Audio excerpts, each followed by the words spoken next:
Hello, it's me, GhostCritic. It's a Friday, but let's pretend it's Thursday and let's review some comics. Only 5 this week, but very bad. Oh, so bad. Issue 12 of Detective Comics, Batman Detective Comics. I mean, really, this is just terrible. I'm kind of waiting for the 0 issue to happen and then let's see what comes out of that. But if this stays like this, it's going. It certainly is a tough read for all sorts of reasons. I mean, it's just such the lamest, most obvious story. We have this Hugh Marder who has a genetic disease. He experimented on himself. He went insane, became this Mr. Toxic, and Batman swoops in and saves the day. It's pretty bad. The only thing that's saving it is the artwork, which is bold, exciting. Well, not exciting really. It's just pretty, and it does kind of save the book from being absolutely horrendous, which it's so close to being. Even the backup story. We have this rookie cop who has to do this night shift, looking after, I guess, evidence, and of course one of the pieces of evidence is Joker's face that was ripped off way back in Detective 1. And this is basically just a kind of setup to let us know, oh, the Joker's coming back. Well, we kind of already knew that, and thank God it's going to be in Batman under the helm of Snyder, and nothing to do with Tony Daniel at all, because he will just ruin it. This book, don't pick it up. Much better now. Let's go on to some good stuff. Mind the Gap, issue 3, more kind of mystery, delving into this hospital, attempted murder. Oh, there's so much stuff in here.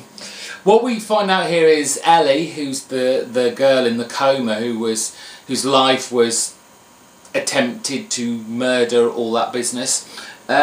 She's found a kind of way to communicate with those of the living, kind of, you know, in the real world, because she's stuck in this kind of place called the Garden, which is a limbo where all these coma victims just walk aimlessly around.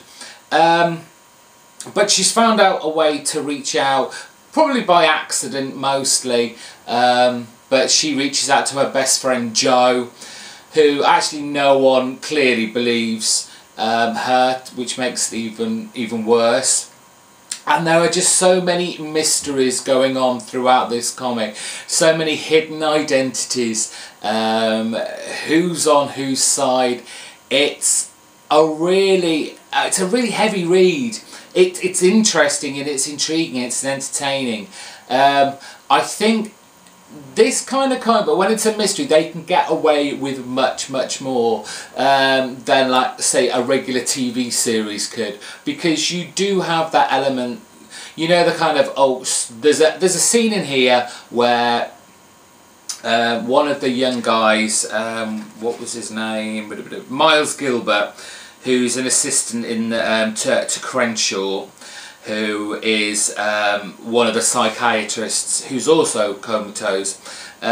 He's in Ellie's bedroom, but there's someone around the corner. We can't see their identity, and we're not going to know who it is or try and guess from the voice, because it's the printed word, and that's where this can get away with so much more and make it so much more kind of mystery based. You seriously don't have a clue who is the culprit, you know, who's on whose side, if there are sides, full of hints about the past. I like this whole blank memory wall within the Garden, which Ellie seems to press onto, and these memories come flooding back. So she's gradually getting little tiny bits. They're obviously going to build and build up over the course of this this title. But then you get, I mean, it says in the back, when you get a double-page spread of something that looks scarily shocking, and it's a big clue, it's got to be.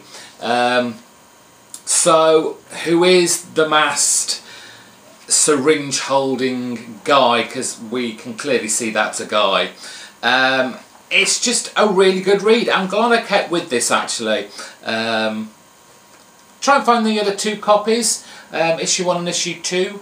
I don't think this has had as much hype as a lot of the other Image #1s, but it's definitely worth a read, so yes, I'll pick that one up.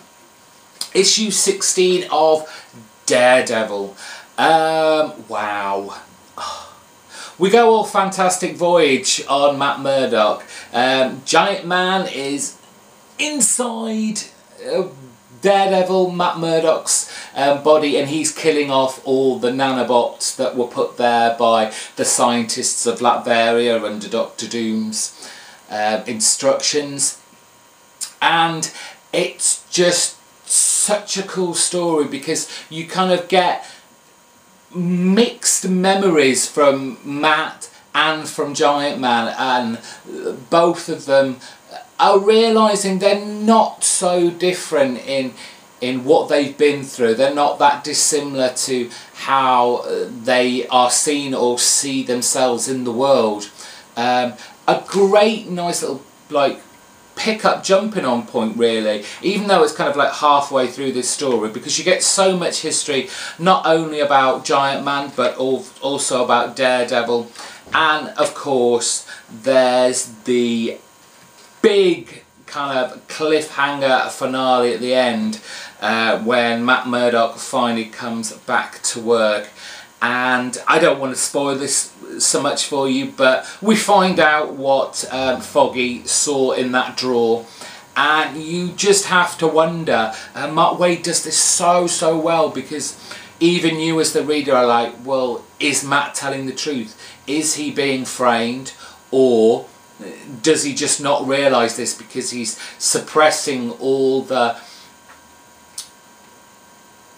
angst and all the bad feelings that he was just trying to get away from like the previous series, when he just had a complete and utter mental breakdown. But I did actually think Foggy was pretty harsh in this issue, and may have just gone that one step too far, but we certainly have had a dissolution, certainly of a friendship here, not just as partners of the law firm. Mark Waid, the man's a genius. He has made what was one of my favourite comics anyway, before they relaunched this, just so much better. Let's talk about Chris Samney's art. It appears to be a big hit with a lot of you out there. I'm warming to it. To me, it's got even. I mean, the last artist, Martins, was it Martin or Martins? Had this kind of Silver Age-esque kind of feel to it. I think this goes back even further in some respects to kind of like a golden age kind of art style, but obviously with a kind of modern twist to it. I think it's going to take me a little bit. Like I said, I'm warming to the artwork. I don't think it's as fantastic as some of you guys think it is, but personal taste, what can I say? But story top notch. This should be on your pull list. It should be on your pull list. Of course, there has to be a pick of the week. Oh, I can't pick. You know what's here. It's Animal Man 12 and it's Swamp Thing 12, and they literally come together. Yes, this is kind of, if you put the two comics together, it makes one big picture. Let's start with Animal Man. Animal Man 12 is actually, strangely enough, a good jumping on point. If you've not picked up Animal Man yet, I think this could well be a place that you can jump on. Yes, this is a prologue to what we've been waiting for, and that's the prologue to Rock World. This is part 1, part 2 is in Swamp Thing. But this is a good jumping on point because you find out in a kind of very abridged version from Animal Man what has happened in the last 11 issues, because he has to explain to Swamp Thing why he's here and why he's looking for Swamp Thing.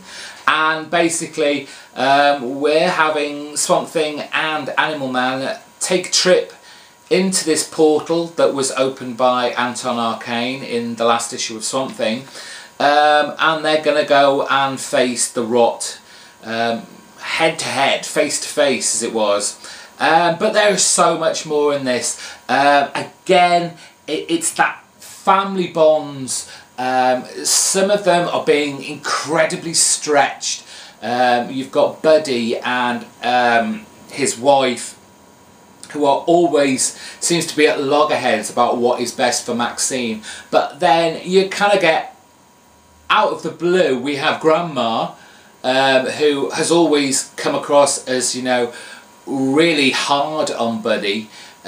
She does actually realise and know that Buddy loves his family and has always been there for them when it's been the toughest, and to save them and keep them safe. So she just kind of comes out of the blue to say, look, just go out there and make our family safe again.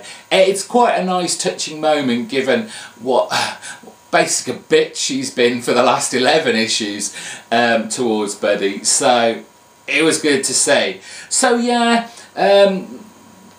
what's his name? Carl. He's kind of gone a bit and kind of run off shouting, you know, Rotworld's coming, Rotworld is coming. The two guys, Swamp Thing and Animal Man, they jump through that portal. Buddy's powers don't seem to work in Rotworld, which makes it a bit foolhardy mission, to be honest. I mean, how much help is really Animal Man going to be here? But for some reason, and it does appear because Swamp Thing roots himself to the swamp as he jumps into the Rotworld portal, and I guess that, and he explains it away, that must be why Swamp Thing's powers still work, because he is still in essence connected to the swamp and therefore the green, while Animal Man has no anchor, no connection to the red. Of course, as soon as they enter the portal, all these kind of monsters and demons start coming out of the portal. So we've got Abby and Maxine and her mother fighting for survival there. It ends all very exciting, cliffhanger-ish, and was just a great setup for, yes, Swamp Thing issue 12, which follows directly on from Animal Man and has Buddy and Alec as the Swamp Thing making their way through the Rot, trying to get to the heart of it, and basically come face to face with whatever to stop the Rot from becoming the dominant of the three energies, these powers. The great thing about this issue, I have to say, is Marcus Rudy's artwork in here. From the very beginning, it's very action-packed. It's the panelling, he's still there, making it more interesting for the reader. But it's just so action-packed. You've got, obviously, Swamp Thing and Animal Man fighting against all these beings in the Rot, in the swamp. Again, all these monsters coming out and invading the swamp. But Abby and Maxine, who finally gets to use her powers because Mummy says it's okay now, holding them back. And eventually Abby closes the portal with just enough room for Alex, Swamp Thing's root to still be connected. But then well, it does get very, very scary. Then this has been a huge trap set by Anton Arcane, and he severs Swamp Thing's tie with the swamp and the portal closes. Abby makes this starts making this transformation, this physical transformation, and her mission seems to now be to make it to the Parliament of Decay, to stop it there, and save Animal Man and Swamp Thing from being trapped in Rot World, well, forever, to be lost in there forever. But by the end of the issue, you do have to wonder, is it too late? Did they succeed? This was, both of them put together, just two fantastic comics that just made this week really, really great to be reading comics. Snyder and Lemire have obviously worked together very closely on this story to make sure, you know, there's no discrepancies, there's no kind of what's going on. They lead into each other perfectly. I really, really enjoyed this, and if you aren't picking up Animal Man and Swamp Thing, what is wrong with you? Anyway, that is it for this week. Like I said, only 5 copies. That's it, yes. I completely lost track of time. If you're new here, give it a subscribe. Thank you to everyone who's been subscribing over, well, basically this last month. Much appreciated, all you new subscribers, and of course if you are new here, you won't know that you give it a big thumb up if you liked it, and then put a big comment in the bottom. Tell me what you thought of what I read this week. Was I completely wrong about anything, or were you in complete agreement? What else did you read this week? Was there anything I missed out? And that's about it, and I will see you this weekend with a holiday vlog. Take care. Bye bye.